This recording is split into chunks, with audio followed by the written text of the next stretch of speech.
Baiklah Bapak-Bapak dan Ibu-Ibu, marilah kita buka pertemuan ini terlebih dahulu dengan mengucapkan puji syukur kehadirat Tuhan Yang Maha Esa.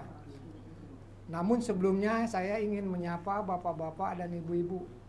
Yang terhormat Ibu Egis Prastiwi selaku narasumber, yang terhormat Bapak Koordinator Pelatihan, yang kami cintai Bapak-Bapak, Ibu-Ibu, rekan TFL. Assalamualaikum warahmatullahi wabarakatuh. Salam sejahtera untuk kita semua. Saudara-saudara yang kami hormati, sebagaimana yang tercantum dalam jadwal, pada kesempatan hari ini kita akan membahas materi pengadaan di tingkat masyarakat. Sebelum penyajian materi, saya akan menyampaikan sedikit pengantar terkait dengan materi yang disampaikan oleh narasumber. Materi ini menjelaskan tentang proses pengadaan barang dan jasa, serta tata cara pengadaan barang jasa yang sederhana, yang berbasis masyarakat, berbasis potensi alam setempat, dan prinsip-prinsip pemberdayaan. Materi ini sangat penting bagi rekan-rekan TFL dalam implementasi kegiatan di lapangan.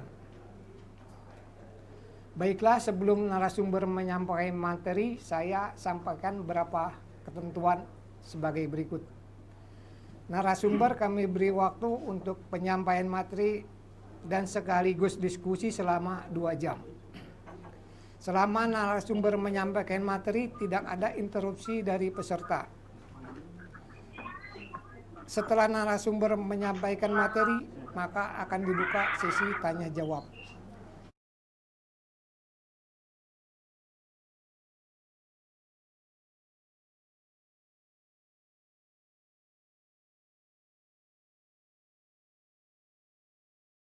Baik, terima kasih. Assalamualaikum warahmatullahi wabarakatuh.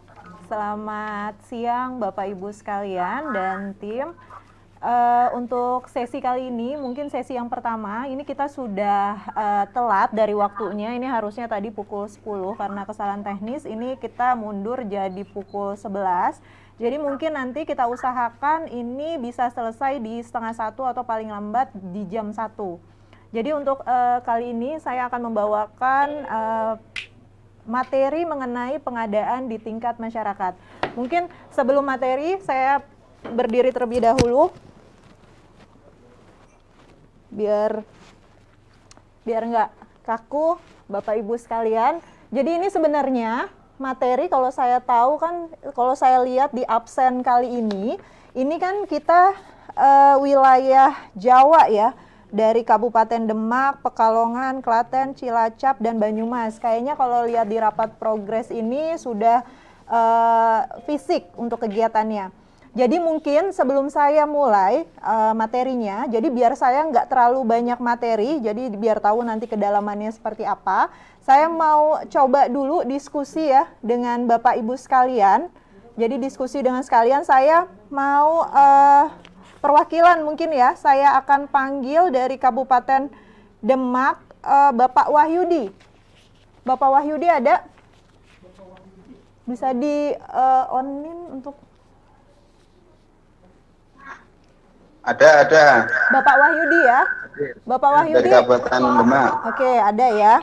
Saya random dulu sebentar untuk dari Pekalongan, Ibu Setiti Handayani.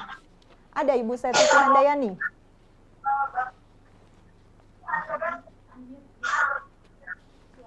Ada, Bu. Ada ya. Kemudian untuk dari Klaten, Bapak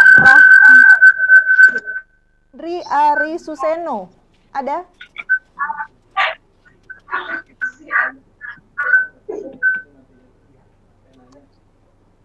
Bapak Andri?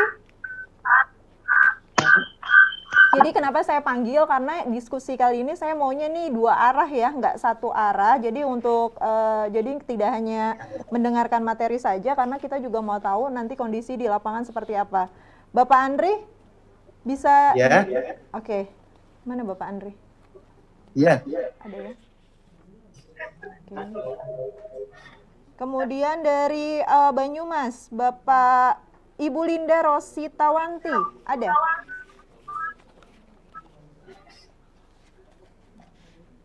Ibu Linda? Ibu Linda? Iya, hadir Ibu. Hadir ya. Baik, sebelum kita mulai diskusi, mungkin saya perkenalkan terlebih dahulu. Mungkin ada Bapak Ibu sekalian yang belum tahu saya. Tadi sudah disampaikan sebelumnya oleh moderator.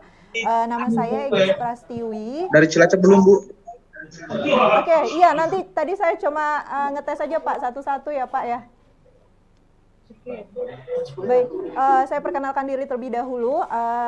Saya ulangi ya, nama saya Egis Prastiwi. Saat ini saya bertugas di Satker Direktorat Sanitasi di Ditjen Cipta Karya Kementerian PUPR. Jadi saat ini mungkin saya dipercaya untuk membawa materi mengenai pengadaan di tingkat masyarakat. Nah, mungkin saya mau tahu sharing diskusinya terlebih dahulu dari Bapak Ibu sekalian. Nanti yang saya panggil mohon dijelaskan karena kita di sini kan yang pertama adalah pengadaan di tingkat masyarakat. Bagaimana kondisi atau implementasi pengadaan di tingkat masyarakat yang sudah jalan saat ini? Karena saya tahu bahwa di Provinsi Jawa Tengah nih rata-rata udah udah pencairan tahap 1 dan banyak beberapa yang sudah fisik di lapangan. Jadi saya mau tahu untuk diskusinya karena biar nanti pemahamannya satu persepsi. Saya minta coba dari perwakilan Kabupaten Demak. Ini Ibu ya, Wahidatun Sofia, TFL Pemberdayaan Kabupaten Demak.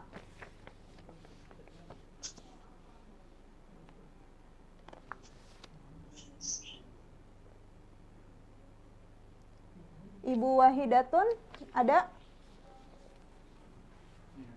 Oh ya, di unmute dulu Bu, suaranya Bu.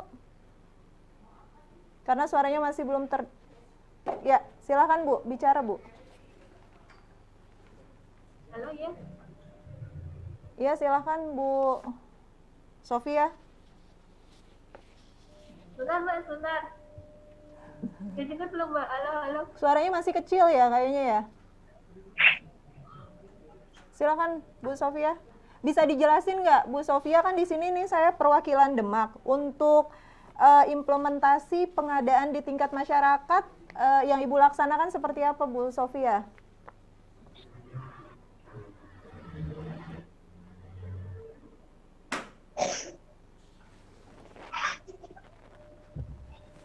Halo, sebentar nggak Mbak? Halo, halo. Halo.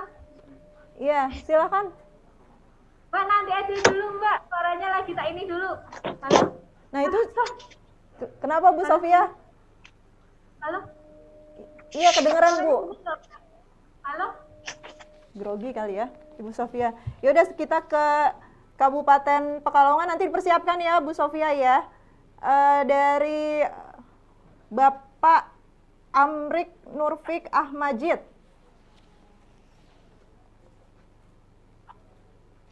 Bapak Amri.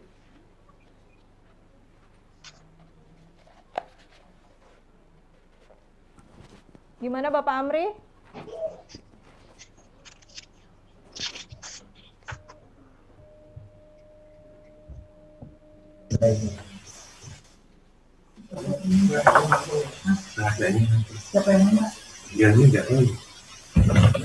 Ya, Bapak Amri bisa dengar suara saya, Pak? Bentar. Nah, ini kedengaran nih, Pak. Halo, Mbak. Ya, gimana Pak? Coba Bapak bisa ceritakan, Pak. Ceritakan tentang proses pengadaan. Halo, untuk proses pengadaan kita secara langsung. Jadi kita melibatkan dari toko material yang terdekat, seperti itu. Seperti apa, Untuk Pak? itu kita melakukan survei. Halo? Ya, silakan, Pak. Pak Amri. Mana sih? Halo? Iya, kedengeran, Pak. Dengar, Mbak? Iya, kedengeran. Silakan, Pak. Pak Amrinya yang mana sih nih? Oh, nggak ada videonya ya, Pak Amri. Bisa ditampilkan videonya, Pak?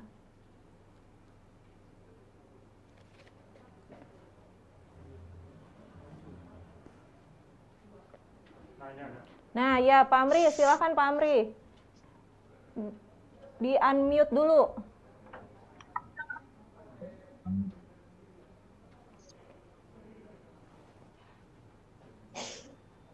Mas Wai, gimana Pak Amri? Jadi jelas suara saya? Ya, kedengeran Pak, silakan. Untuk proses pengadaan barang dan jasa di tingkat Kabupaten Pekalongan untuk di desa saya sendiri, kita prosesnya secara langsung, Mbak. Jadi kita survei ke 3 TO yang terdekat dengan desa kami. Jadi desa kami itu ada 2, yang satu di gunung, memang benar-benar desa. Itu yang satunya ada tak menjorok ke kota. Nah itu kalau untuk di pengadaan barang dan jasa, kita melakukan survei toko terdekat. Jadi survei yang toko material yang terdekat di daerah kita. Jadi kita lihat ada 3 toko material, kita untuk minimnya, kita mengambil yang paling murah di situ untuk materialnya. Kemudian kita buat untuk data seperti itu. Jadi data harganya setelah melakukan dari anggota KSM yang melakukan survei pengadaan barang dan jasa, kita melakukan survei material yang ada, kemudian kita menetapkan untuk harga. Oke, Pak Amri. Pak Amri. Ya. Mungkin headsetnya dicopot kali ya Pak ya, suaranya agak kecil ya Pak ya. Headsetnya dicopot. Oke. Atau lebih keras Pak Amri. HP aja ya Pak. Iya ini sudah cukup Pak, sudah cukup Pak. Sudah kedengeran. Lanjut Pak. Jadi Bapak tadi survei material di 3 toko yang paling terdekat ya Pak Amri ya? Ya betul. Oke. Satu untuk memang kebudayaan di dekat tempat ada toko material di situ dan kita tetap melakukan yang termurah sesuai dengan kualitas yang ditetapkan di bisnis ya. Oke. Mulai dari tika, awi, di situ bagaimana bisnis dan untuk besi dan semua materialnya itu Mbak. Oke, pertanyaannya pada saat Bapak pengadaan barang ini dilakukan saat kapan Pak? Jadi sebelum kita membuat RAB itu anggota KSM sudah survei untuk materialnya gitu. Oke. Jadi setelah pembentukan KSM mereka kemudian membentuk di situ sudah ada pengadaan. Setelah KSM terbentuk, KSM itu kan ada pengadaan barang dan jasa. Mereka langsung survei ke toko material. Berarti sebelum kita membuat RAB. Baik, berarti sebelum pembuatan RAB? Betul Mbak. Oke. Gitu. Pada saat pembentukan. Oke, pada saat penentuan harga satuan yang digunakan apa Pak? Harga terendah atau harga rata-rata pasar? Harga terendah Mbak. Oh, oke. Harga terendah Mbak. Oke, baik. Terima kasih Pak Amri. Saya lanjut langsung ke Kabupaten Banyumas. Ini saya untuk mengetahui prosesnya seperti apa di lapangan. Saya persilahkan Ibu Nurul Adi Utami. Terima kasih Mbak. Ya, Ibu Nurul Adi Utami. Ya, betul.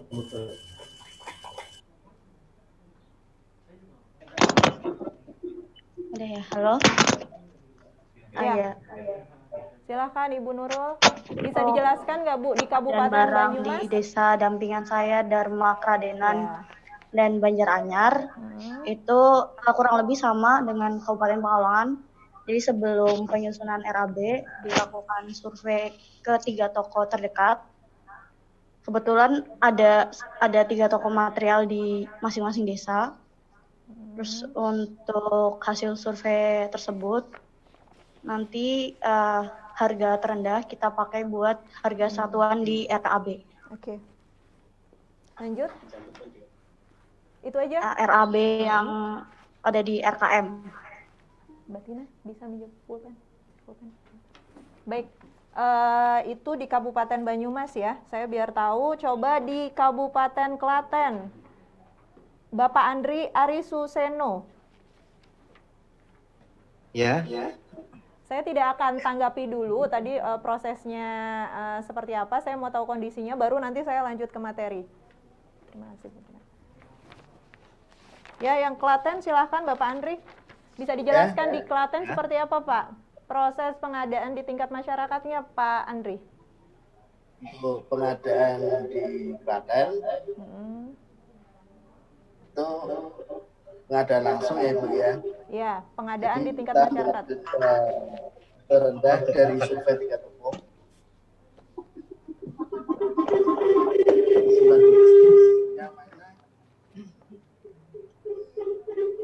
Yang mana sebelum kita proses pelaksanaan kita survei lagi, karena mungkin bisa juga harga dari awal survei di RKM ada perubahan. Jadi kita survei lagi, terus muncul kita pilih harga termurah.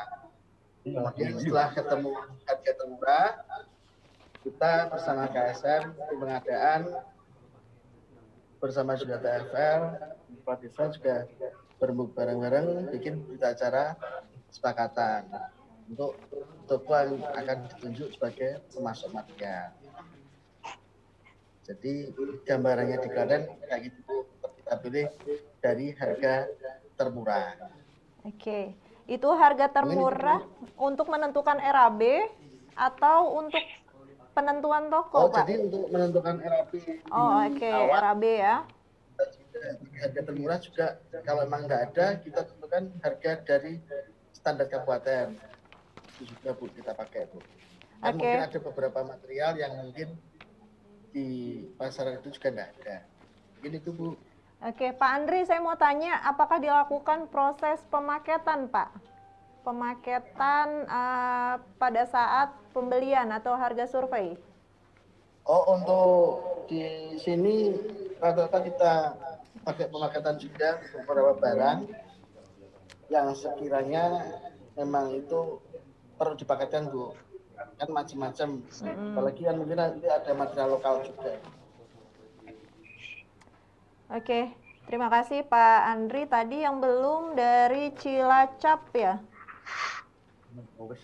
Tadi mungkin saya balik yang pertama siapa tadi ya? Yang Sofia ya? Bu Sofia dari mana ya tadi ya? Bu Sofia dari Demak? Sudah siap Bu Sofia? Atau masih grogi Bu Sofia? Udah dengar belum Mbak? Halo? Halo, udah dengar belum? Udah dengar belum Mbak? Iya, tapi Halo? kecil suaranya Bu. Ya, Halo? dengar silakan. Halo? Iya silakan Bu Sofia. Kalau di Kabupaten Demak kita pakainya sistem pembelian langsung Mbak, dengan survei harga sebelumnya di 5 toko material. Surveinya dilakukan oleh KSM pada saat sebelum penyusunan RAB di RKM. Gitu Mbak. Oke, jadi dilakukan harga satuan sebelum penyusunan RAB ya. Tadi Demak sudah, Klaten sudah, Pekalongan juga sudah, Banyumas sudah, tinggal Cilacap ya. Cilacap, saya persilahkan Pak Lukman Iksan.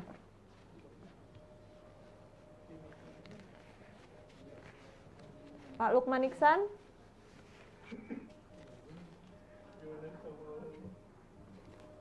Ada nggak Pak Lukman Iksan? Hadir.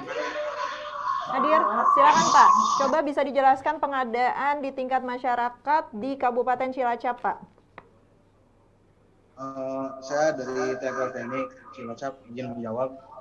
Untuk pengadaan di Kabupaten Cilacap sendiri, kita nggak beda jauh Bu sama yang tadi. Kita tetap survei ke 3 material tersebut, ke 3 toko tersebut, dan kita mengambil harga yang sesuai dengan standar. Nah, untuk anggaran kita penyesuaian RAB dan untuk pengadaan kita serahkan ke KSM sehingga ada acuan, itu acuannya kan dari RAB dulu. Nah, jadi ada itu ya dari KSN-nya.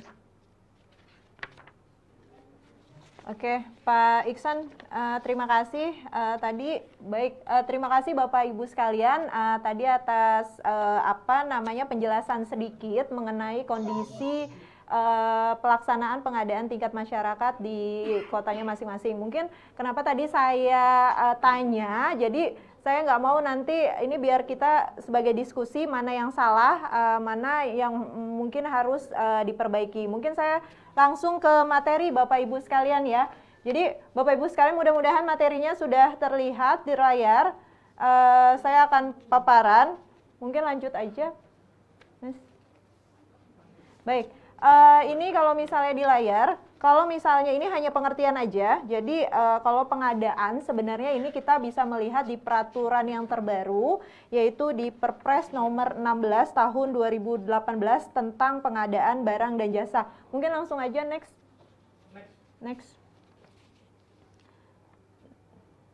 Next dulu, saya ngejelasin next.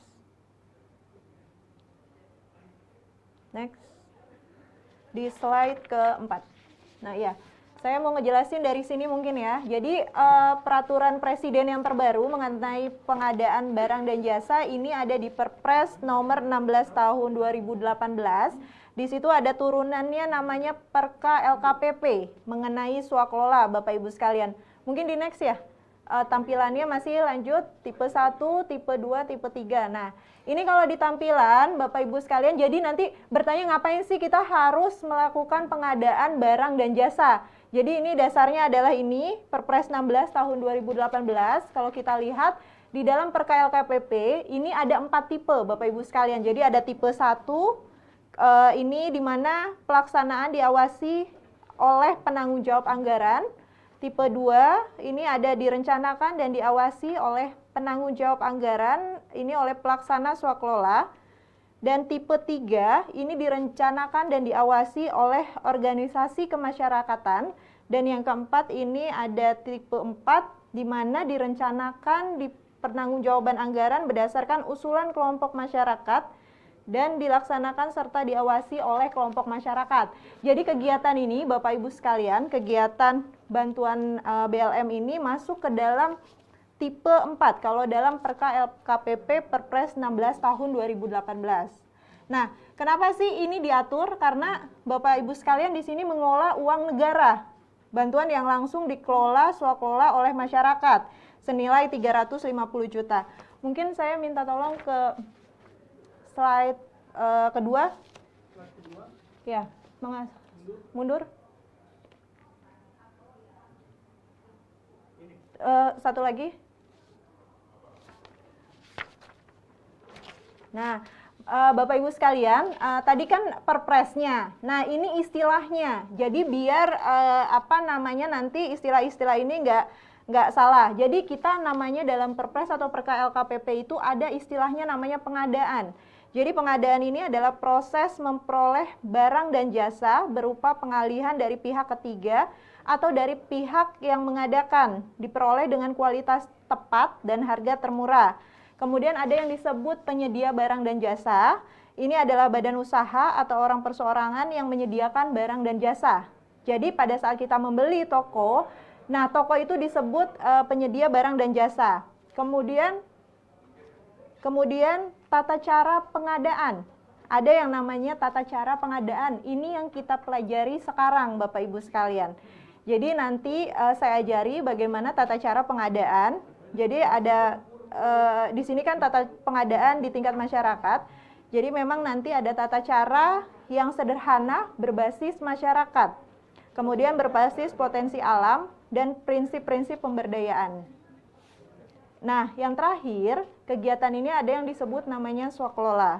Jadi, swaklola ini adalah pengadaan barang dan jasa, di mana pekerjaannya direncanakan, dikerjakan, dan diawasi sendiri, dan dipertanggungjawabkan sesuai ketentuan.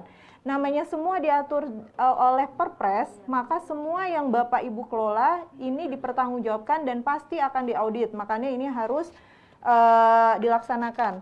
Lanjut, slide 3. Nah, Tujuannya ini mungkin bisa dibaca ya, kenapa harus ada tujuan pengadaan barang dan jasa. Intinya bisa mendorong pemerataan ekonomi, karena kita ini kan prioritas pekerjaan Presiden Jokowi padat karya ini adalah memang untuk mendorong pemerataan ekonomi. Kemudian ada meningkatkan penggunaan dalam negeri, jadi bisa dibaca ya Bapak Ibu sekalian. Mungkin lanjut ke slide yang kelima.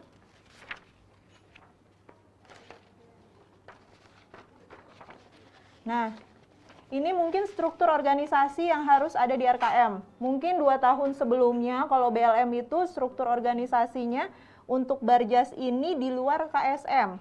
Tapi di Perka LKPP yang terbaru, untuk seksi pengadaan barang dan jasa ini masuk ke struktur organisasi KSM, Bapak Ibu sekalian. Jadi ini sudah harus dibentuk pada saat pembentukan KSM untuk pembentukan pengadaan barang dan jasa. Nah, untuk selanjutnya, nah ini ada beberapa etika. Jadi ini masih bisa dibaca sih ya. Jadi etika ini kenapa Barjas ini harus dilakukan? Jadi harus ada secara tertib, disertai rasa tanggung jawab, kemudian bekerja secara mandiri dan menjaga kerahasiaan, dan ini tidak boleh ada saling mempengaruhi Bapak Ibu sekalian. Kemudian menerima dan bertanggung jawab atas segala keputusan, menghindari mencegah terjadinya pertentangan kepentingan pada pihak yang terkait, kemudian menghindari dan mencegah terjadinya pemborosan, kemudian menghindari dan mencegah penyalahgunaan wewenang atau kolusi.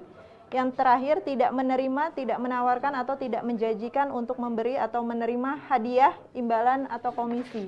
Ini jelas ya, tertuang dalam Perpres Etika Pengadaan ini. Lanjut.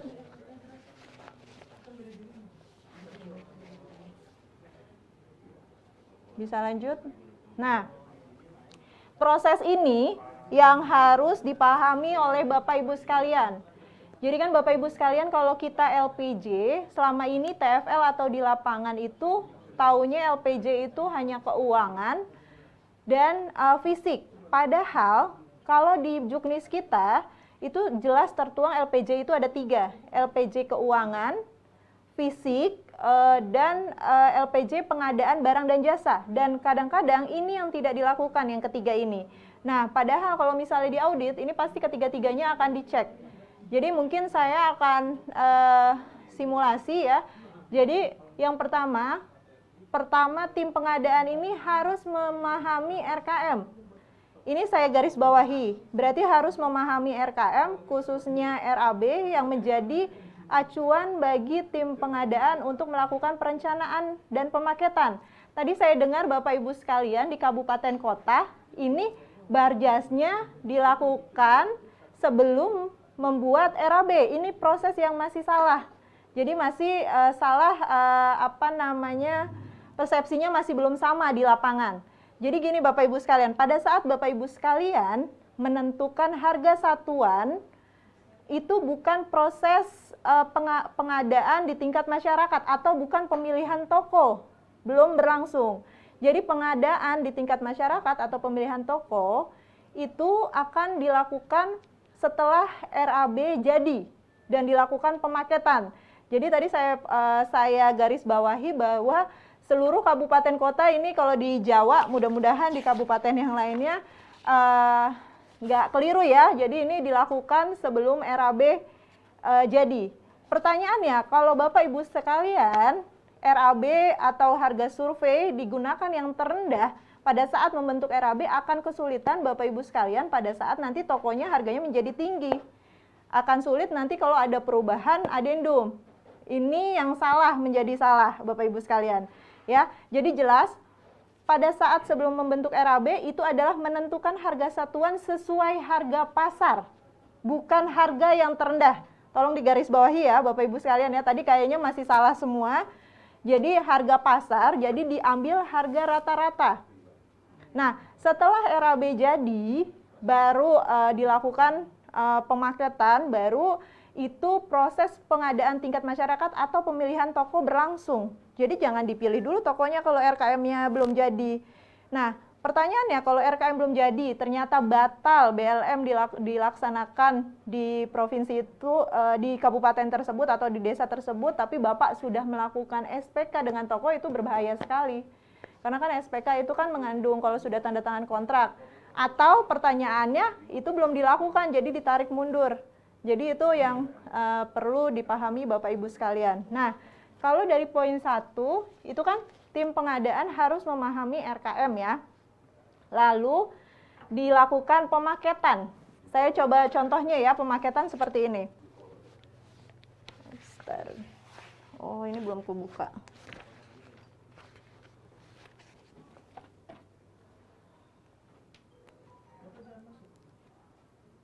Bentar ya, ininya belum kebuka nih, spidolnya. Agak susah. Nah. Apa-apa. Ini karena belum masih baru nih, masih yang pertama. Oke, ini pemaketan ya. Misalnya dalam RAB langsung dipaketkan, misalnya pengadaan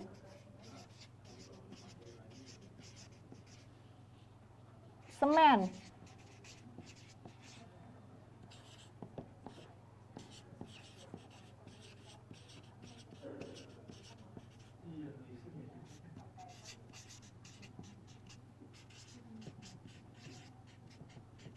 Nah, yang ketiga misalnya pengadaan pipa, misal ya. Yang keempat pengadaan besi. Jadi dibuat, jadi mungkin bisa di zoom di ininya ya, di tulisannya ya biar kelihatan ya. Nah, di zoom di tulisannya. Jadi mudah-mudahan kelihatan ya Bapak Ibu sekalian. Jadi RAB kan udah dibuat nih. Tadi ya, RKM sudah disepakati, sudah ditandatangani oleh PPK dan KSM, berarti kan itu sudah sah sebagai RAB yang bisa dilaksanakan. Nah, kemudian misalnya kan dari mau pencairan 70%, istilahnya apa ya Bu Tina ya, 70% itu RPDB ya? RPD. RPD. Nah, di RPD itu nanti baru dibuat pemaketan dari 70% itu. Ini pemaketan bebas, tergantung nanti hasil rembuk warga. Tidak harus seperti ini. Ini saya contohkan saja, bisa pengadaan semen, pengadaan pasir dan kerikil, pengadaan pipa, pengadaan besi. Biasanya kalau pemaketan ini dilakukan tergantung nanti toko yang tersedia di desa tersebut. Bapak Ibu sekalian. Jadi ini tidak harus seperti ini. Jadi berdasarkan rembuk warga nanti seperti apa? Nanti setelah dilakukan pemaketan seperti ini, baru dilakukan, bisa kembali ke ini enggak? Bahan tayang. Oke, setelah dilakukan pemaketan seperti ini, baru kita identifikasi. Ini namanya identifikasi nih, kebutuhan barang dan jasa serta potensi penyedia. Kenapa bisa jadi kan? Kenapa pasir dan kerikil nggak dipisah? Karena kita tahu bahwa biasanya satu toko itu jual pasir dan kerikil. Makanya kita pemaketannya dijadikan satu. Itu contohnya lah. Misalnya besi, kenapa kita boleh nggak besi sama semen dijadikan satu? Boleh banget. Jadi tergantung ketersediaan toko di lingkungan di desa Bapak Ibu sekalian. Karena kan apalagi ini daerah remote ya, yang penerima bantuannya. Jadi kita nggak tahu ketersediaan tokonya seperti apa. Intinya jangan dibuat di atas 200 juta. Karena kalau udah di atas 200 juta, itu namanya lelang. Dan itu harus masuk SPSE. Itu yang menjadi keliru. Kadang-kadang semuanya dijadiin satu untuk pemaketan. Itu yang salah. Jadi jangan sampai di atas 200 juta. Saya melihat, ya mudah-mudahan nggak di program ini ya. Di program DAK, karena di kabupaten kota, itu digabung-gabung tuh pipanya. Beberapa lokasi. Itu mungkin bisa mencapai 200 juta, bisa mencapai 500 juta. Nah, itu yang salah. Padahal kalau kita buat pemaketan itu karena digabung semua lokasi mau diadakan sendiri, itu harus dilakukan perlelangan dan itu yang salah. Itu yang harus masuk SPSE. Itu namanya bukan swakelola atau pengadaan di tingkat masyarakat. Jadi pemaketan seperti ini. Nah, setelah itu, ini kan sudah disepakati nih. Dirembuk dari RPD 70% tersebut. langsung si tim pengadaan melakukan survei. Sebelumnya memang sudah melakukan survei untuk melakukan harga satuan, nggak apa-apa. Dia melakukan survei lagi, nggak apa-apa. Jadi itu yang namanya nanti ada namanya adendum. Jadi ini yang menjadi salah pada poin 3, survei harga untuk pengadaan itu dianggap pengadaan barang dan jasa pada saat menentukan RAB. Nah, ini yang salah. Jadi sebelumnya sebelum menentukan harga satuan itu survei harga pasar. Jadi dipakai jangan harga terendah. Itu akan kesulitan nanti PPK atau pelaksana pada saat dilaksanakannya sebulan lagi, harga di lapangan tinggi, itu gimana nanti masyarakat nggak bisa beli dengan harga yang disepakati. Padahal kalau adendum menaiki harga tanpa justifikasi yang jelas itu akan cukup sulit. Kalau menaiki untuk harga satuan, itu yang menjadi salah. Nah, jadi proses yang 1, 2, 3 dilakukan setelah RKM jadi. Nah, baru melakukan survei, mendatangi toko, atau si toko mengirim surat kebutuhan barang, atau bisa jadi lewat internet. Kan sekarang kan lagi ini ya, dengan pandemi ini mungkin harus kita modif, kita tidak perlu mendatangi toko, bisa jadi lewat internet, itu juga pun diperbolehkan untuk proses barjas. Nah, kemudian nanti setelah mendatangi toko, ada 3 toko kan, baru pelaksanaan rembuk warga. Nah, ini yang menjadi saya contoh ya.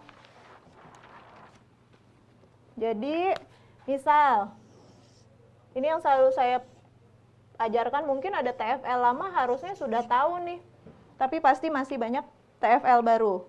Misal, ini desa A, ini desa B, ya. Pelaksanaan ada di desa A. Nah, kemudian pada saat misalnya kita mau pengadaan besi, ternyata ada 3 toko. Ini toko 1, toko 2, toko 3. Ya, misalnya ini ada toko 3. Ini desa pelaksanaannya di sini. Di toko 1, spesifikasinya sesuai, harganya tinggi. Ya, spesifikasi sesuai, harga tinggi. Nah, yang kedua, spesifikasi sesuai, harga rendah. Nih, spesifikasi sesuai, harga rendah. Yang ketiga, ini spesifikasi sesuai, harga rendah. Yang mana yang kita pilih? Bisa balik lagi ke, saya coba ini ya, panggil ya. Untuk ke Bapak Ahmad Mutakin ada? Masih on Bapak Ahmad Mutakin? Mungkin langsung ke sini aja kali ya Mas ya, di ininya. Disorotnya ke sini aja kali ya. Bapak Ahmad Mutakin?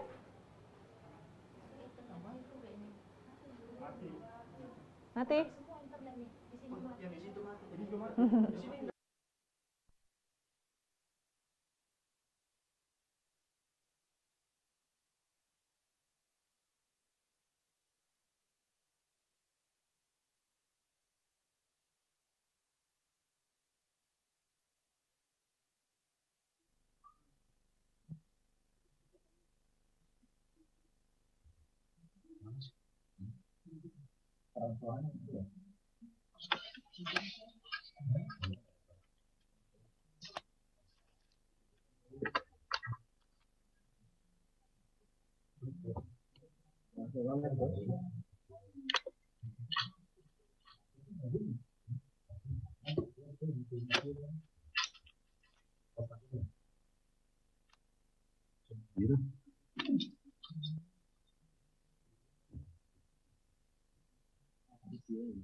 Nggak ada suaranya sih.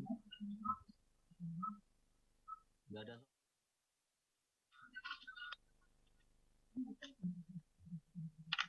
Halo. Cek cek.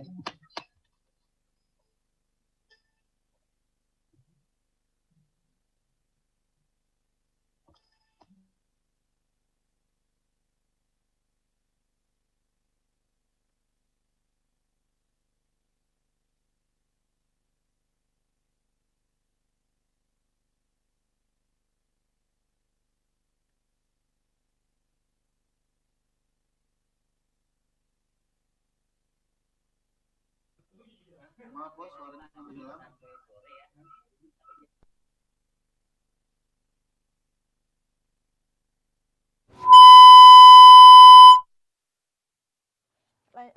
Selanjutnya lagi kotak bisa. Nah, oke.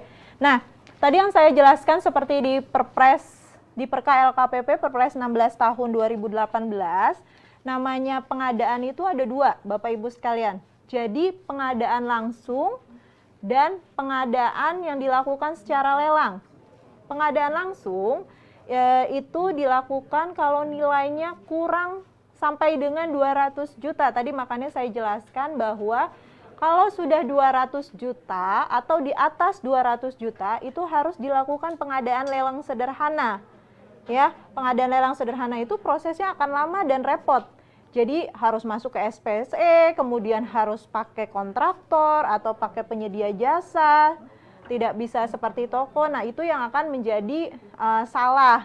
Jadi makanya kenapa saya melihat di beberapa kegiatan di DAK, banyak kabupaten kota untuk pipa itu digabung-gabung. Nah, itu akan menjadi salah dan menjadi temuan. Jadi nanti Bapak Ibu kalau menemui PPK, udah kita gabung aja, itu akan salah secara administrasi. Diinfokan bahwa kalau di atas 200 juta itu harus melalui SPSE.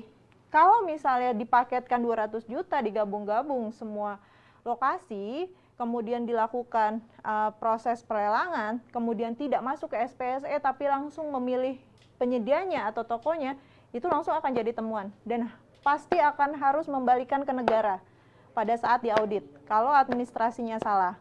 Nah, Bapak Ibu sekalian, nah di situ nanti mungkin ada penjelasannya lagi nanti materi keuangan. Nah, ini mungkin nanti saya informasikan, kan tadi Bapak Ibu kan masuk ke pemaketan ya, yang tadi nih. Pemaketan, pengadaan semen, pasir, pipa, besi. Ini next, maaf. Yang tadi. Nah, kalau seandainya, iya yang tadi. Nah, oke. Nah, kalau seandainya pemaketan ini nominalnya kurang dari 10 juta, bukti perjanjiannya hanya dengan kwitansi pembelian. Ya. Kalau 10 juta sampai 50 juta, bukti perikatan atau SPK-nya, perjanjiannya, itu hanya dengan nota kwitansi. Nah, kalau nominalnya 50 sampai 200, itu harus menggunakan SPK. Nah, kalau 200 sampai di atas 200 itu menggunakan kontrak, itu yang saya bilang masuk ke SPSE, tapi kita abaikan ya untuk pengadaan yang poin nomor 4 ini. Jadi sebenarnya poin 1, 2, 3 itu bisa menggunakan SPK, tapi diperbolehkan juga menggunakan kwitansi di bawah 10 juta, digunakan nota atau kwitansi di bawah 10 sampai antara 10 sampai 50 juta. Atau tiga-tiganya bisa digunakan SPK biar jelas. Ya, Bapak Ibu. Bedakan pembelian dengan bukti perikatan. Ya. Perikatan ini adalah perjanjian seperti SPK di mana kita akan membeli barang. Nanti saya kayaknya diskusi ada beberapa kabupaten kota yang sudah melakukan pengadaan material padahal belum kontrak. Mungkin lanjut.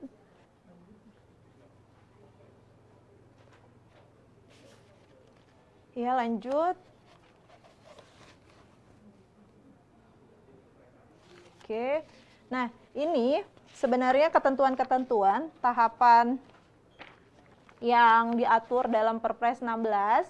Jadi kalau pengadaan dengan metode partisipasi masyarakat di bawah 50 juta, ini ada sumber barang atau material tidak dikuasai oleh satu penyedia, makanya tadi kita pilih dari lebih dari satu penyedia, kemudian masyarakat atau kelompok pengumpul material dapat ditunjuk langsung melalui kesepakatan dan rembuk.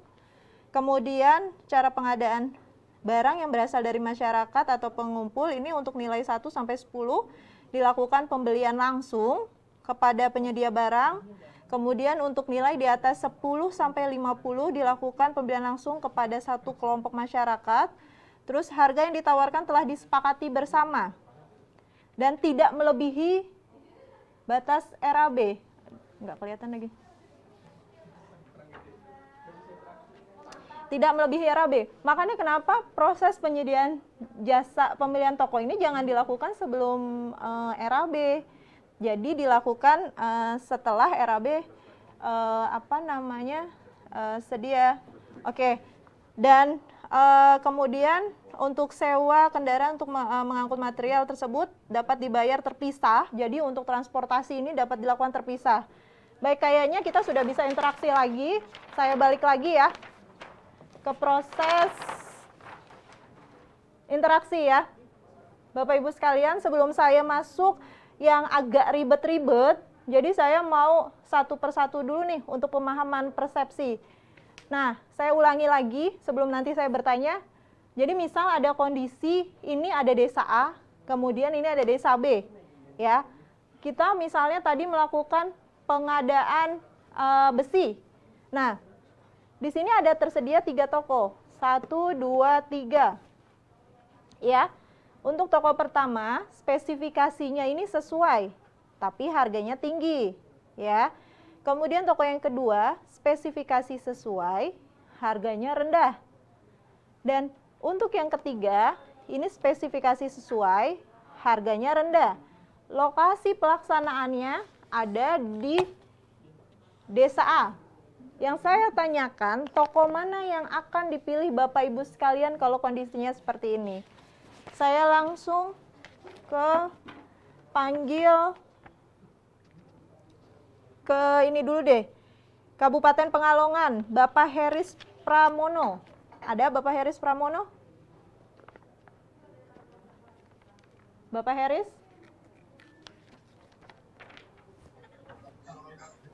Bapak Heris Pramono? Ya, halo. Ya, Ibu. Mana Bapak Herisnya? Oke, Bapak Heris, suaranya sudah kedengaran? Ya. Tadi mendengarkan penjelasan saya, Pak, tentang kondisi tadi, studi kasus tadi, toko mana yang Bapak pilih? 1, 2, atau 3? Mana ya Bapak Herisnya?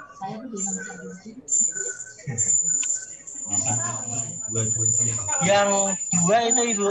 Mana ya Pak Heris? Yang kedua, kenapa Bapak? Kenapa? Oh sorry Bapak, ini yang spesifikasi tidak sesuai ya Pak, ini spesifikasi sesuai semua. Sorry. Ini spesifikasinya tidak sesuai. Jadi pilih yang mana Pak? Pak Heris Pramono? Yang ketiga itu, Bu. Gimana Pak Heris? Yang ketiga, Bu. Yang ketiga kenapa Pak? Yang ketiga SPK itu, Bu. Kenapa Bapak pilih yang toko ketiga? Padahal lokasinya di lokasi pelaksanaannya di desa A.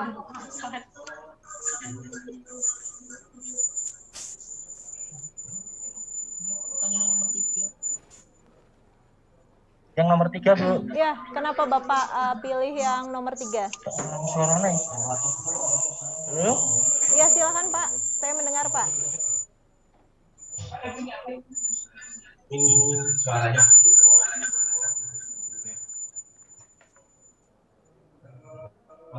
Pak Heris mukanya yang mana ya? Bisa ditampilkan nggak?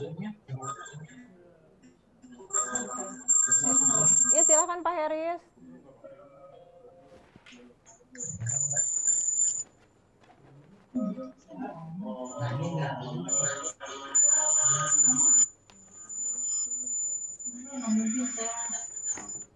Gimana Pak Heris? Oke, sebelum Pak Heris tadi jawabannya yang ketiga, saya langsung ke ini dulu deh. Ke Kabupaten Cilacap. Iya, Pak Heris silakan Pak Heris. Ya, silakan sudah kedengeran Pak. Kenapa Bapak memilih toko yang nomor 3?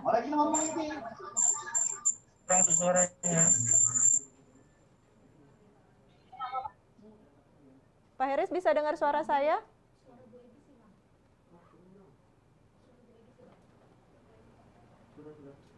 Pak Heris bisa? Tes.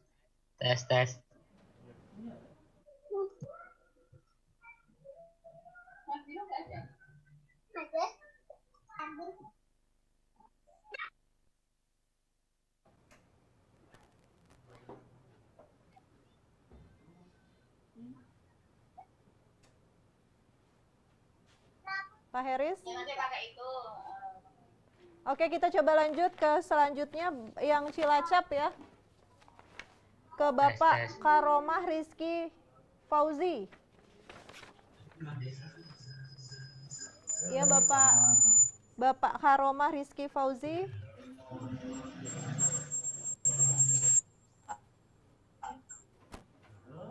Ya, silakan Pak. Bapak kalau studi kasus ini Bapak pilih nomor 1, 2, atau 3? Ya, silakan Pak.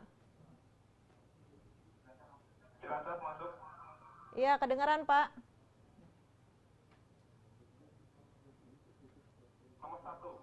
Nomor 1 kenapa Pak? Kenapa Bapak pilih nomor 1?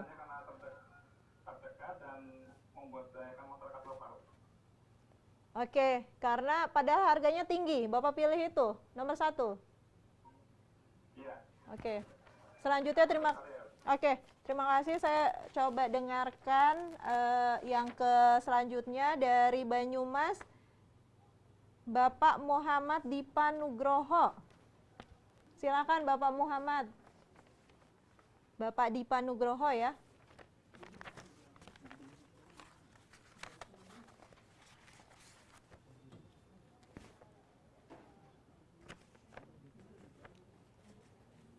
Ya, gimana Bapak Dipa Nugroho? Ada Bapak Dipa dari Kabupaten Banyumas? Oke, Bapak Dipa. Iya, kedengaran Pak.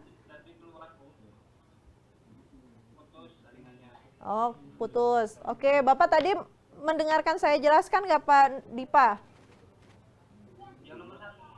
Oh, Bapak memilih nomor 1. Iya, bisa dijelaskan nggak kenapa Bapak memilih nomor 1? Gimana Pak Dipa? Kenapa Bapak pilih nomor 1 padahal harganya lebih tinggi?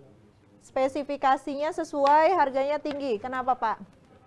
Itu untuk mengatasi ketika nanti harga pas di pertengahan jalan itu naik, itu bisa antisipasi.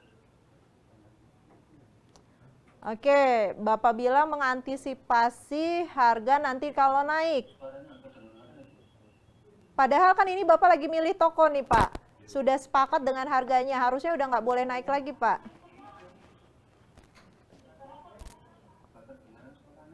Nggak kedengeran?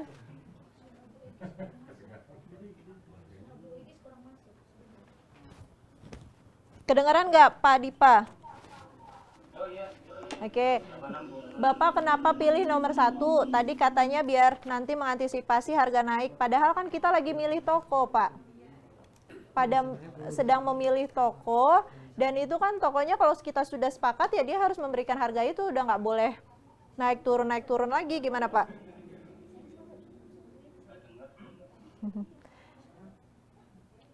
Nggak kedengeran, Pak Dipa?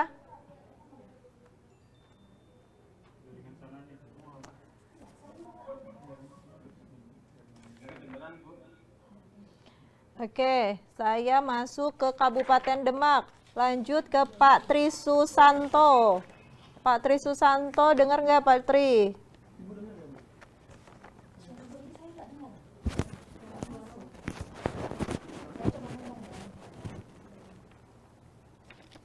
Pak Tri? Oh, udah. Baru. Delaynya lama banget suara Bu Ibu. Pak Tri Susanto, dengar suara saya Pak? Pak Tri Susanto dari Kabupaten Demak. Iya Bu, dengar. Oke, Bapak bisa, kalau Bapak mengalami kondisi seperti ini, studi kasus Bapak pilih nomor berapa Pak? Atau toko yang mana? 1, 2, atau 3?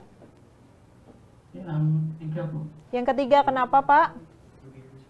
Ya, harganya terendah, harganya sesuai. Oke, meskipun dia bukan di lokasi dekat dengan lokasi pelaksanaan. Oke, Pak. Oke, Pak Tri Susanto ya. Saya masuk ke Kabupaten Klaten, Bapak Bastoni. Dengar, Pak? Bapak Bastoni. Waduh, Bapak Bastoni lagi tiduran ya kayaknya ya.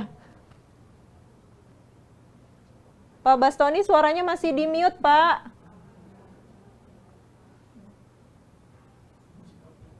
Masih di mute, Pak. Di unmute dulu.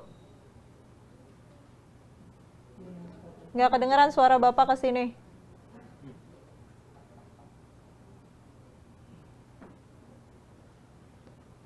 Masih di mute ya Pak Bastoni ya? Di mute Pak, bukan videonya yang dimatiin. Unmute Pak, di unmute Pak. Atau dari hostnya ya? Minta tolong di unmute. Dari host nggak bisa. Hah? Dari host nggak bisa. Wah, Pak Bastoni jangan di mute dong Pak Bastoni. Nah, ini baru bisa nih. Silakan Pak Bastoni. Pilih nomor berapa? Pak Bastoni dari Kabupaten Klaten. Pilih nomor 1, 2, atau 3? Kenapa 3 aja? Sesuai spesifikasi ya. Dan? Jadi kita sesuai standarnya itu, Bu. Jadi yang ketiga, Bu. Ya, berarti meskipun lokasinya tokonya bukan di desa yang sama. Iya, kalau Bu, karena kan Ya. kita jamin untuk kualitasnya itu. Oke, jadi prioritas ke kualitas ya Pak ya. Oke. Anggarannya masih cukup. Oke, dan anggarannya masih cukup ya. Oke, terima kasih Pak Bastoni. Saya lanjut ke Kabupaten Pekalongan. Bapak Sariful Mal. Bapak Sariful Mal ya. TFL Pemberdayaan. Gimana Pak? Bisa dengar? Masih di mute Pak kayaknya Pak.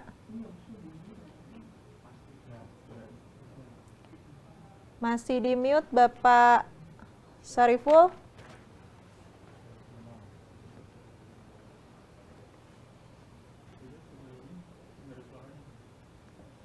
Oke, masih di mute ya? Bapak? Iya, Bapak audionya bisa dihidupkan, Pak?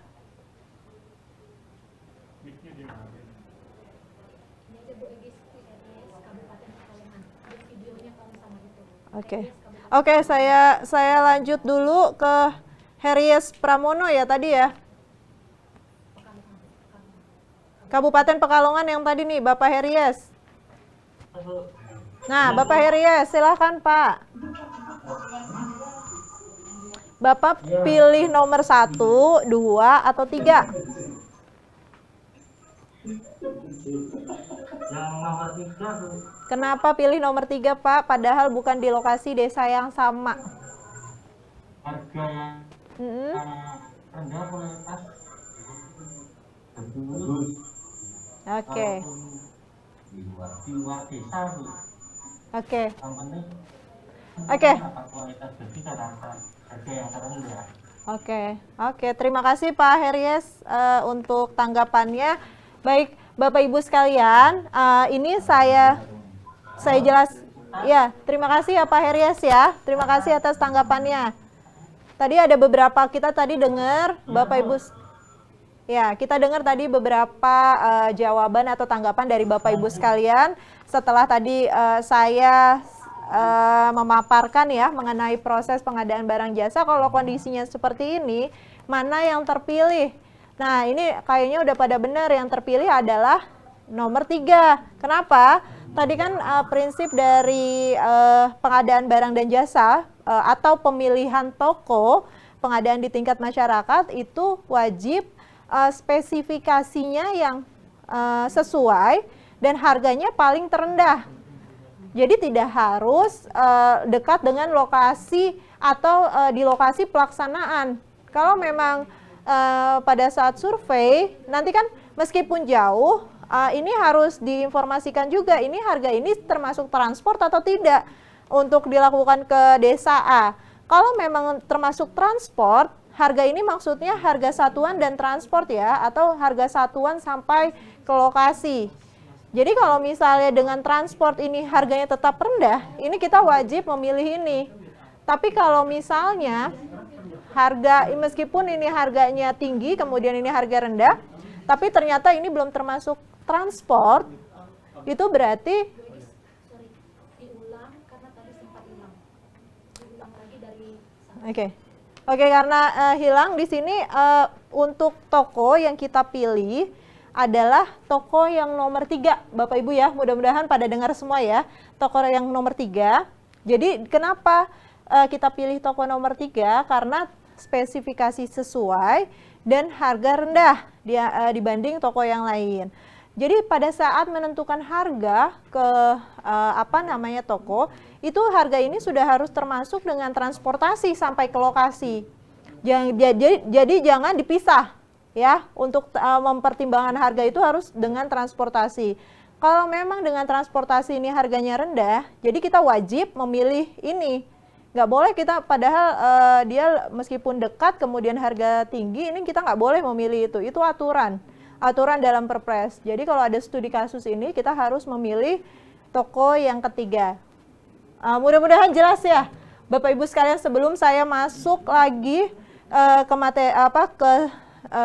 yang ke berikutnya yang lebih ribet lagi, karena kita masih ada adendum, kita belum masuk adendum. Baik, mungkin langsung aja ke bahan tayang ditampilkan. Oke, lanjut slide selanjutnya. Mudah-mudahan sudah clear. Oke, jadi Bapak Ibu sekalian, namanya tadi kan Barjas salah satu yang dipertanggungjawabkan dalam pelaksanaan kegiatan BLM ini atau Sandes ini. Salah satunya selain LPJ Fisik, kemudian ada LPJ Keuangan, dikenal juga dengan LPJ Pengadaan Barang dan Jasa. Dan ini yang kadang-kadang masih kurang atau minim di dalam dokumen. Padahal ini berpotensi kena temuan atau audit. Pada saat nanti pemeriksa melihat tidak ada dokumen ini, dianggap bisa melakukan pengembalian. Nah, pada poin ini ada 10 dokumen pengadaan barang dan jasa. Itu dibuat untuk setiap paketnya. Ya Bapak Ibu ya. Karena apa? Karena bisa jadi ini kan setiap paket menentukan tokonya atau memilih toko yang berbeda. Makanya perlu ada poin 10 ke 10 ini. Jadi harus ada berita acara pembentukan tim pengadaan. Itu di awal ya, pasti ada. Kemudian berita acara survei harga bahan, upah, sewa, dan alat. Itu juga harus ada. Itu membuktikan bahwa untuk yang nomor 2 kita memilih toko. Jadi kita tidak langsung menunjuk si toko A, itu nggak boleh dilakukan. Kemudian ada undangan pengadaan bahan material, undangannya untuk toko tersebut. Kemudian ada penawaran dari pemasok. Kemudian ada surat pernyataan kebenaran usaha. Ada berita acara penentuan pemenang. Jadi kan dari 3 itu baru dirembuk, kita yang mana yang tadi sesuai spesifikasi dan harga terendah, kita buat di nomor 6 berita acara penentuan pemenang. Kemudian ada nomor 7, surat pernyataan tidak menuntut ganti rugi. Kemudian nomor 8, surat pernyataan kesanggupan menyelesaikan pekerjaan. Nomor 9, ini SPK yang tadi ketentuannya. Kalau 50 sampai 200 itu SPK, boleh saja sih untuk yang di bawah 10 tidak perlu SPK. Itu hanya kwitansi. Kemudian untuk yang ke-10, dokumen pengantar barang atau faktur barang. Lanjut. Nah, ketentuannya kalau misalnya nanti Bapak melakukan pemaketan nilainya 1 sampai 50 juta, yang wajib adalah poin A, B, C, dan D. Jadi yang poin yang harus ada itu berita acara pembentukan tim pengadaan, itu wajib ada ya. Kemudian ada berita acara survei. Kemudian ada berita acara penentuan toko. Kemudian yang keempat, dokumen pengantar barang atau faktur barang atau faktur barang, nota atau kwitansi. Kalau nilainya sampai dengan 50 juta. Tapi kalau 50 sampai 200 juta poin semua yang tadi saya sebutkan di 10 poin itu wajib ada administrasinya. Ya. Mudah-mudahan ini sudah tertuang dalam juknis. Jadi Bapak Ibu sekalian sudah bisa membuat nih. Jadi Bapak Ibu sekalian kan ini mendampingin nih mana-mana proses yang salah karena ini udah fisik. Tolong dibuat semua administrasi ini biar tidak menjadi temuan. Ya. Jadi nanti yang 50 juta wajib ada 4 poin ini, kemudian 50 sampai 200 wajib ke 10 poin ini dibuat. Itu namanya dokumen pengadaan barang dan jasa. Ya Bapak Ibu sekalian ya, mudah-mudahan dan ini harus apal di luar kepala dan harus dilaksanakan. Karena kalau tidak, karena ini yang minim nih untuk pengadaan administrasi di kita. Jadi istilahnya sehebat apapun Bapak di lapangan, sebagus apapun pekerjaan Bapak di lapangan, kalau administrasi Bapak lemah, Bapak dianggap tidak bisa kerja. Atau dianggap pekerjaannya tidak berhasil, atau tidak beres pekerjaan di lapangan. Jadi itu sepenting itunya administrasi yang harus Bapak lakukan. Jadi ini wajib dilaksanakan. Ini yang kadang-kadang beberapa kita evaluasi, dalam LPJ ini kadang-kadang masih miss atau tidak ada. Gimana Bapak Ibu sekalian, jelas? Sebelum saya masuk ke adendum kali ya, saya buka pertanyaan 10 menit untuk yang pengadaan barang dan jasa. Khawatir kalau saya masuk ke adendum, agak puyeng gitu. Ini aja kayaknya udah pada puyeng, tidak sesuai dengan pelaksanaan di lapangan kalau saya melihat. Kenapa saya tanya di depan, jadi saya biar tahu kondisi di lapangan. Kalau saya tanya sekarang pasti Bapak Ibu sekalian ngejawabnya ideal karena takut dinilai, kan lagi dinilai nih ya pelatihannya ya. Ya, saya buka pertanyaan 3, kami persilahkan Bapak Ibu sekalian. Gimana metode pertanyaannya gimana nih Bapak Ibu? Angkat tangan aja, Bu. Oh, oke, angkat tangan. Nanti host akan menunjuk, langsung meng-unmute. Silakan Pak, angkat tangan yang mau bertanya. Unmute sendiri. Mereka bisa unmute sendiri. Oke. Silakan, ada yang mau bertanya? Angkat tangan, langsung unmute.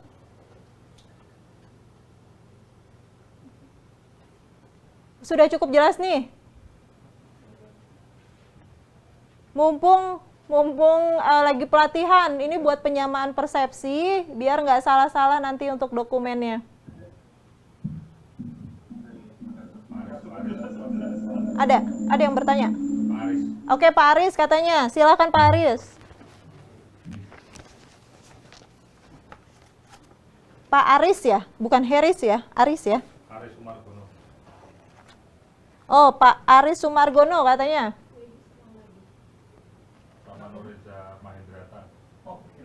Pak Aris, silahkan di-unmute sendiri, Pak.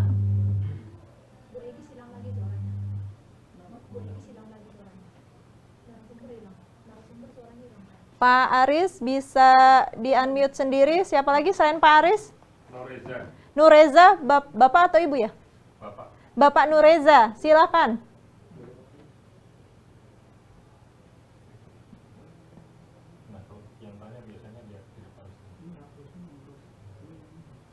Bapak Nureza?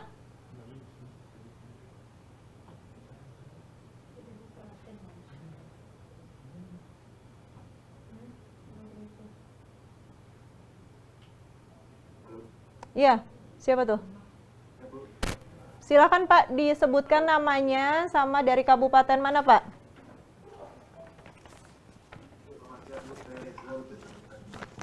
Reza dari Demak. Silakan Pak Reza. Ya, terima kasih.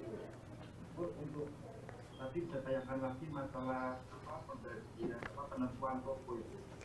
Toko A, toko B. Oh, oke. Sertifikasi yang lebih tinggi. Oke. Nah, itu Bu. Silakan. Jadi gini Bu, Nah, saya kan Bu ya. Pekerjaan itu kan walaupun harganya lebih tinggi di lokal di IT ya. Tidak masalah dia, hanya tinggi daripada kita belajar di luar desa dan lebih mahal, kita makan keekonomian toko yang lokal tadi walaupun harganya lebih mahal sedikit lah gitu.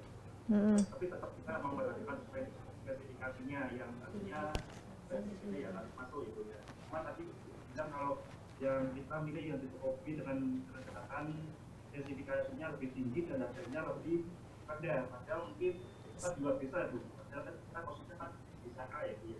Nah itu gimana tuh? Artinya kalau kita memilih di yang nomor 1 tuh soalnya apa? Oke, baik, terima kasih Pak Reza. Saya tampung dulu, siapa tahu aja sama, karena pengadaan barang dan jasa. Ada lagi? Tadi menanyakan tentang kenapa memilih poin ke toko nomor 1. Ada lagi nggak yang mau bertanya? Silahkan, langsung sebutkan nama, unmute sendiri ya. Nama dan dari kabupaten mana? Bu, mau tanya, nama Herlisiani dari Kabupaten Klaten. Ini menanyakan apakah boleh beli satu jenis material di dua toko yang berbeda. Oke. Baik, terima kasih. Apa boleh beli material ya di toko yang sama ya? Oke, ada lagi, satu lagi saya buka.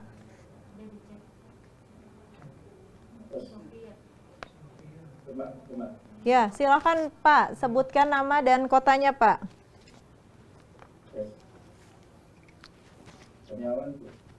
Kurniawan. Saya sambil duduk ya. Ya, silakan Pak. Dari Demak ya Pak?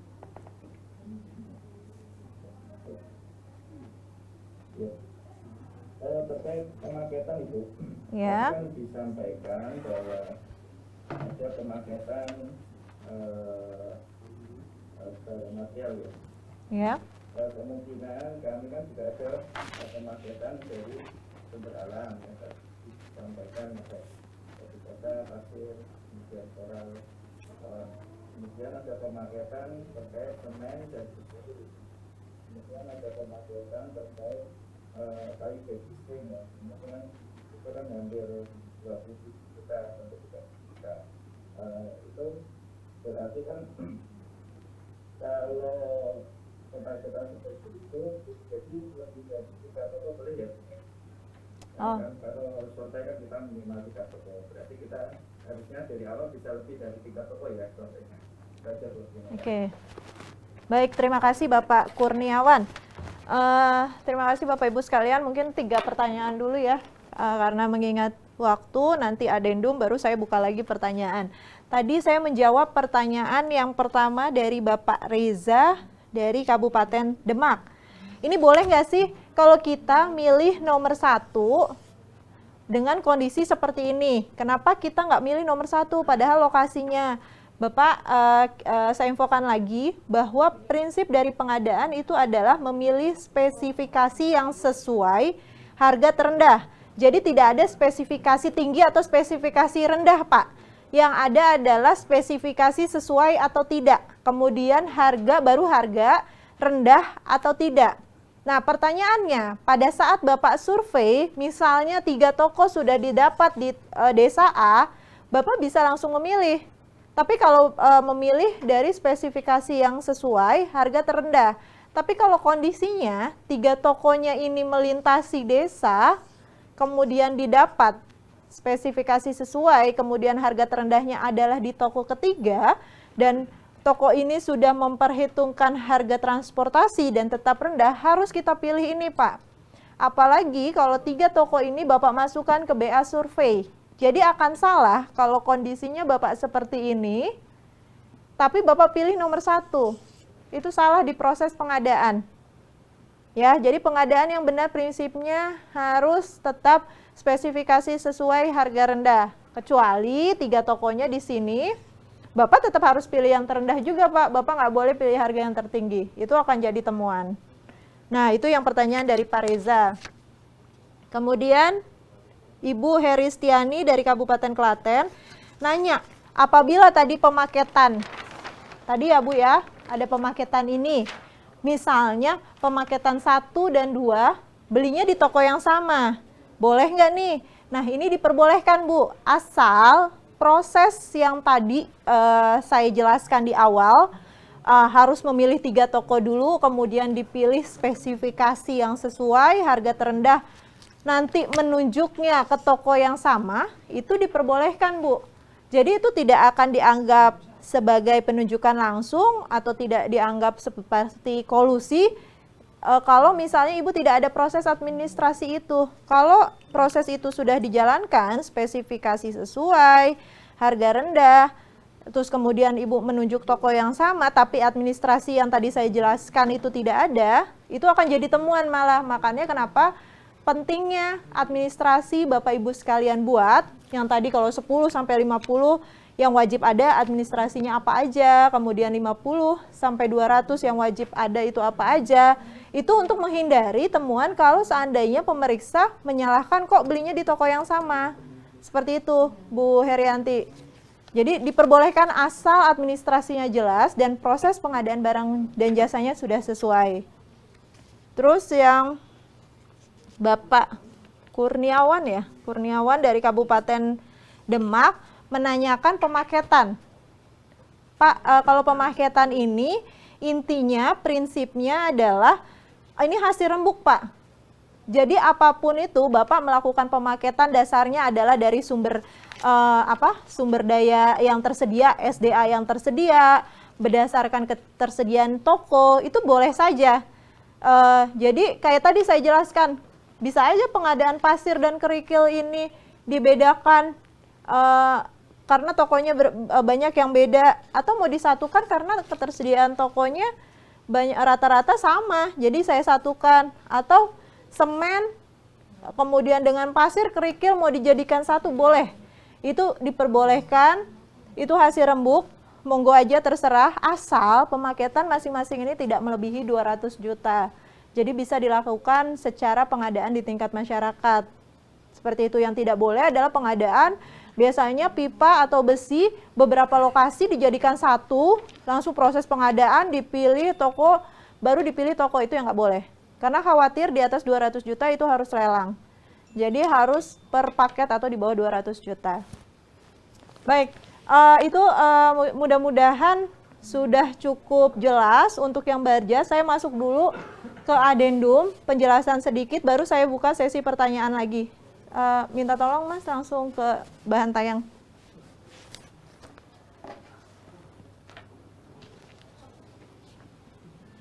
Nah, Bapak Ibu sekalian, kenapa Barjas digabungkan dengan materi adendum?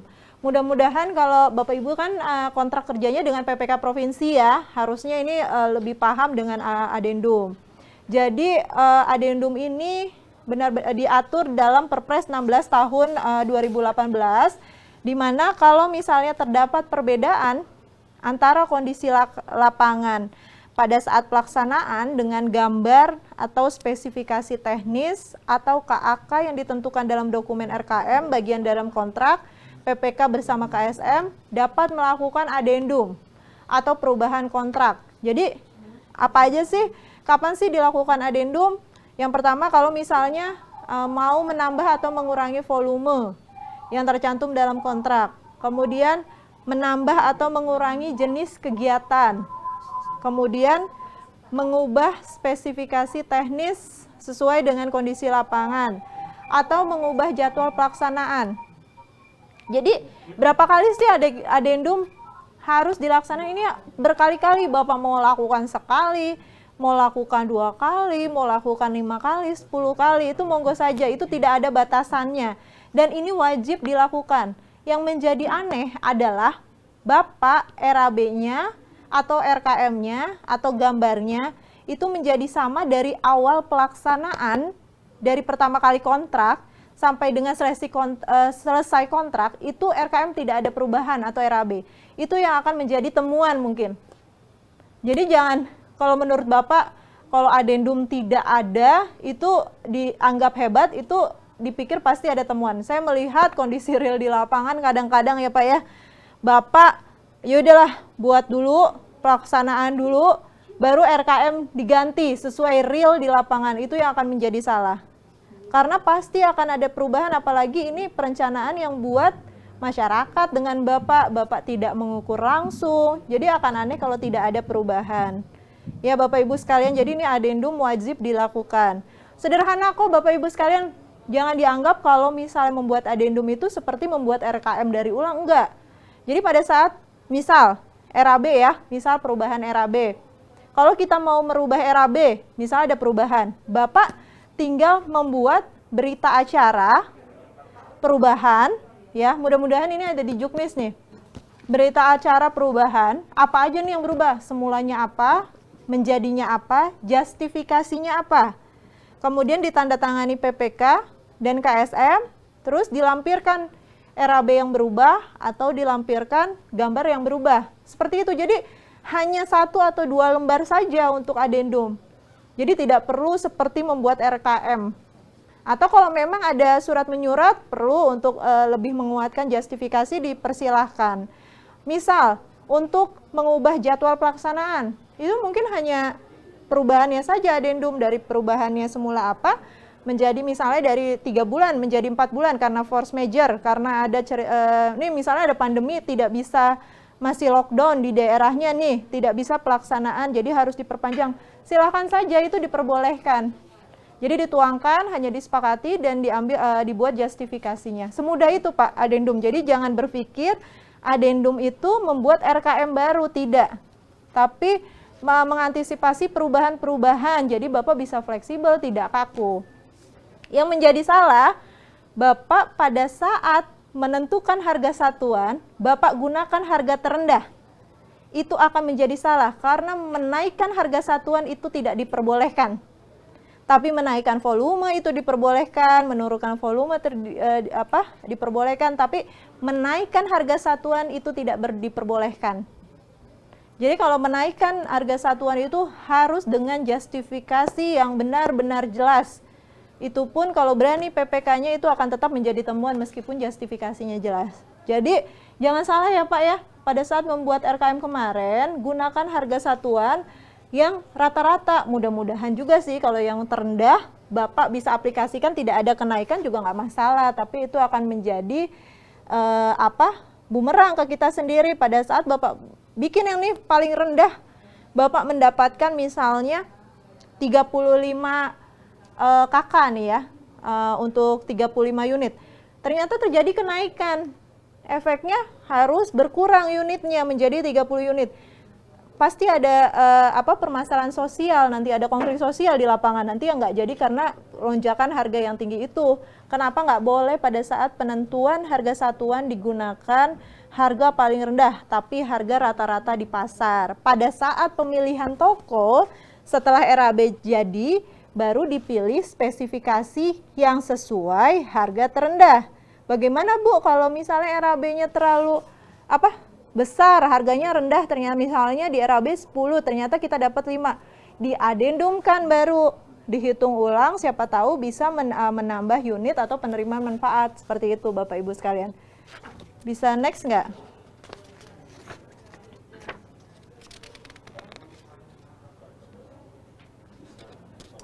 Oke, ini ada perubahan. Jadi ada mungkin beberapa PPK menanyakan, ya. Ini terkait penyusunan dokumen perubahan kontrak. Dasarnya nanti kalau ditanya adendumnya dasarnya apa? Perpres 16 tahun 2018 dengan turunan Perka LKPP nomor 8 2018. Nah, misalnya PPK memberikan di sini ada klausul boleh nggak dilakukan lewat tahun. Ini karena banyak PPK apalagi yang pelaksanaannya mepet. Diperbolehkan. Kalau misalnya dasarnya apa? Kalau misalnya melaksanakan menambah waktu kemudian lewat tahun itu diperbolehkan. Tapi ini harus dicek dulu justifikasinya harus jelas, itu baru diperbolehkan untuk melewati tahun anggaran. Jadi kalau ada PPK yang nanya boleh nggak kegiatan swakelola di adendum melewati tahun, ini diperbolehkan. Ini diatur di Perka LKPP nomor 8 tahun 2018. Di situ jelas ada di Perpres 16 karena ada ragu-ragu kemarin karena ada yang mepet-mepet ya pelaksanaannya ya untuk Sandes. Baik, itu mungkin kalau ini mungkin contoh-contoh aja bahan-bahan tayangnya itu yang tadi saya jelaskan bisa dibaca. Mungkin saya mau buka sesi pertanyaan. Bapak Ibu sekalian sebelum saya akhiri. Karena udah mau makan siang saya buka satu sesi lagi.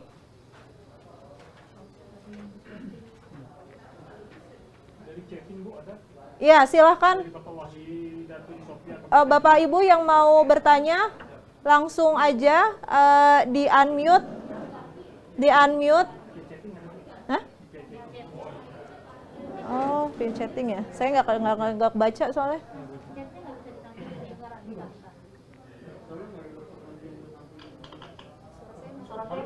Iya, oke. Masuk. Ada yang bertanya? Ada pertanyaan ini Bu Egi dari Pak Wacidatun MAPI itu ya. Oh ini ya. Kabupaten Demak. Untuk berita acara tim pengadaan barang, apakah harus dibuat lagi? Oke. Sedangkan pada saat pembentukan KSF sudah ada tim pengadaan barangnya. Jadi maksudnya khusus untuk tim Barjas ini apakah perlu lagi ada berita acara sendiri pembentukan timnya? Baik. Baik, terima kasih Bu Tina. Tadi di chat Zoom ada yang menanyakan mengenai BA tim pengadaan barang jasa apa perlu dibuat lagi? Tidak. Jadi hanya difotokopi saja. Jadi untuk berita acara pembentukan itu hanya dilakukan sekali pada saat pembentukan KSM. Jadi untuk kebutuhan administrasi, nanti kan pemaketan kan beberapa tuh, langsung difotokopi aja, jadi sama untuk BA-nya. Jadi yang lainnya baru yang berbeda untuk prosesnya. Kalau BA mah jangan dibuat lagi. Nggak mungkin kan kita, padahal itu kalau secara juknis, pembentukan tim pengadaan barang dan jasa dilakukan sebelum RKM dibuat. Baik, ada lagi pertanyaannya? Artinya itu tadi bagi bahwa SK tim pengadaan barang jasa menyatu dengan SK KSM. Jadi nanti untuk di administrasi pengadaan barang tinggal difotokopi yang membutuhkan KSM dimasukkan ke dokumen LPJ Barjas pengadaan barang dan jasa ya. Jadi tidak membuat lagi ya Bapak Ibu, di fotokopi saja yang sudah ada. Ada lagi Bapak Ibu sekalian, sebelum saya akhiri saya buka sesi karena mungkin ada yang masih belum jelas. Ada lagi?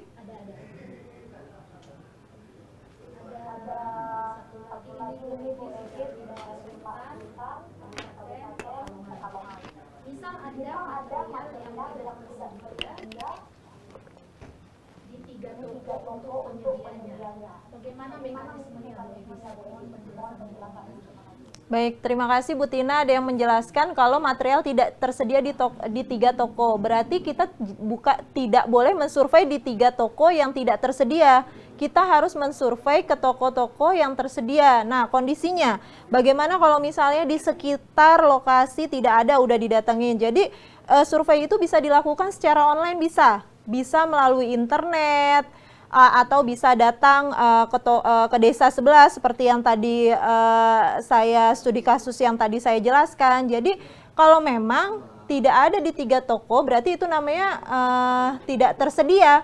Jadi tidak masuk ke dalam survei toko. Kita survei kepada yang memang tersedia. Jadi bisa dilakukan secara online atau bisa dilihat untuk mencari spesifikasi yang kita inginkan seperti itu. Ada lagi yang mau bertanya?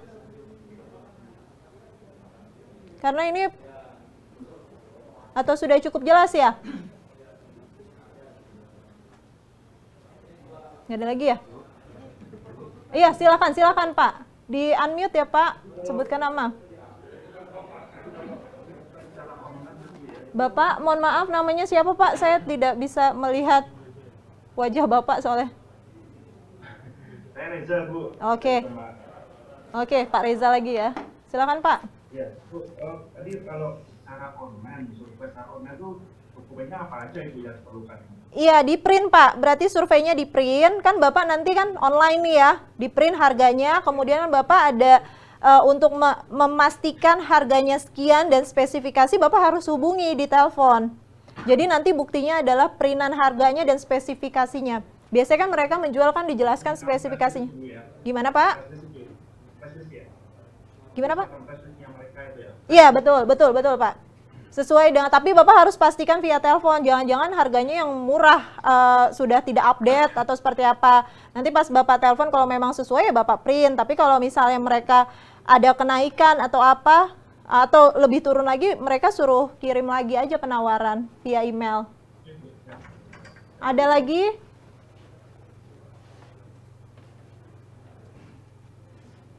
Ada lagi? Sudah cukup ya? Baik, kalau nggak ada lagi, saya ucapkan terima kasih kepada Bapak Ibu sekalian atas partisipasi aktifnya. Semoga apa yang kami sampaikan bermanfaat untuk kegiatan sanitasi perdesaan kita. Saya ucapkan wassalamualaikum warahmatullahi wabarakatuh. Selamat siang Bapak Ibu sekalian.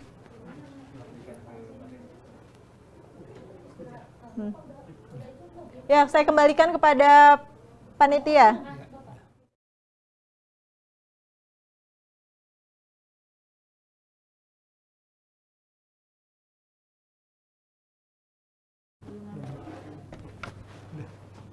Terima kasih Ibu Egis Prastiwi yang telah sudi membagi pengalamannya pada acara pelatihan hari ini. Rasa terima kasih juga saya sampaikan kepada para TFL, rekan-rekan semuanya atas partisipasi aktif selama diskusi berlangsung. Kita tutup diskusi hari ini dengan ucapan TFL Jaya. Tepuk tangan.